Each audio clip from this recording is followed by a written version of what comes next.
Monsoon के आखिरी दौर में भी प्रयागराज का संगम तट उफान पर है। नदियों का जलस्तर बढ़ा हुआ है। पानी की गहराई नापने का जोखिम कोई नहीं ले रहा। सब लोग पानी उतरने का इंतजार कर रहे हैं। ठीक इसी तरह प्रयागराज में खामोश सियासी उफान ने पहली सांस ली है। संगम तट से करीब 5 किलोमीटर दूर प्रयागराज के कल्याणी देवी इलाके में बाहुबली उदयभान करवरिया के घर जुटे जनसैलाब ने खलबली मचा दी है। आम लोगों की इस भीड़ के खास सियासी मायने निकाले जा रहे हैं, क्योंकि मामला राजनीतिक न होकर भी सियासी सरहदों से घिरा हुआ है।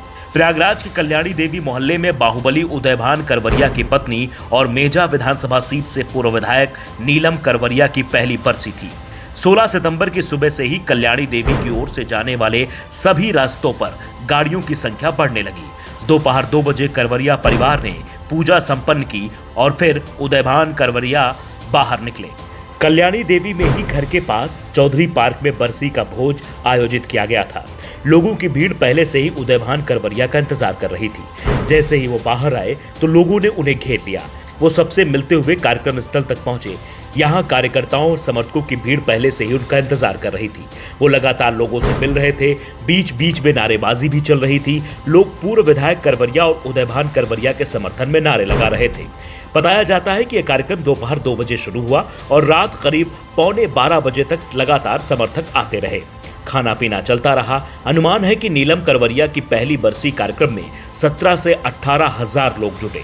आमतौर पर बरसी जैसे कार्यक्रम में इतनी भीड़ नहीं नजर आती, लेकिन अगर हजारों लोग एक जगह जुटे हैं तो इसके तमाम राजनीतिक मायने भी निकाले जा रहे हैं, क्योंकि मामला एक बाहुबली परिवार और पूर्व विधायक से जुड़ा हुआ है। उदयभान करवरिया के करीबी लोगों का दावा है कि इस कार्यक्रम में बीजेपी के बड़े नेताओं के बजाय जमीनी कार्यकर्ताओं को आमंत्रित किया गया था।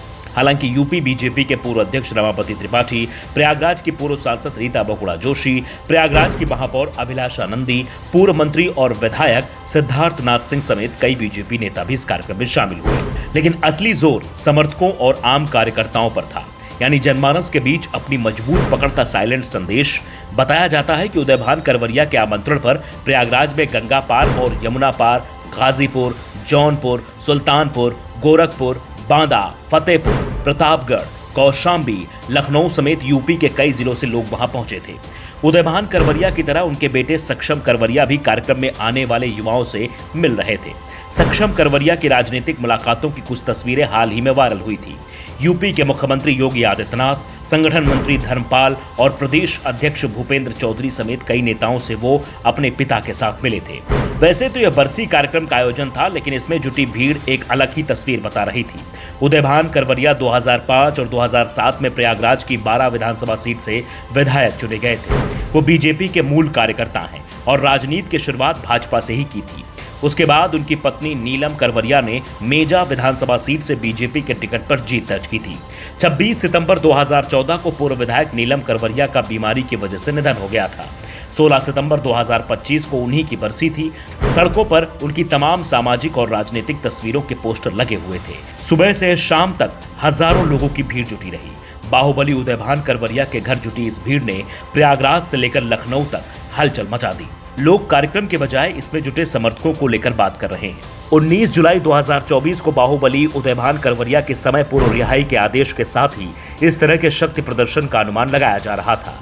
प्रयागराज के राजनीतिक हलकों में इस कार्यक्रम के बाद से तमाम तरह की चर्चाएं तेज हो चुकी हैं। जिस अघोषित समीकरण के मद्देनजर उदयभान करवरिया की रिहाई हुई है, क्या 2027 में उन्हीं समीकरणों को साधने की कोशिश शुरू हो चुकी है? बताया जाता है कि इस भीड़ में ब्राह्मणों की संख्या सबसे ज्यादा रही। हालांकि बाकी बिरादरी के लोग भी इस कार्यक्रम में शामिल हुए, लेकिन एक ब्राह्मण बाहुबली नेता के घर ब्राह्मणों की भारी भीड़ जुटने के बाद बीजेपी के ही कुछ नेताओं के माथे पर चिंता की लकीरें साफ दिखाई देने लगी हैं। उदयभान करवरिया के परिवार में सामाजिक एकजुटता का यह पहला कार्यक्रम था।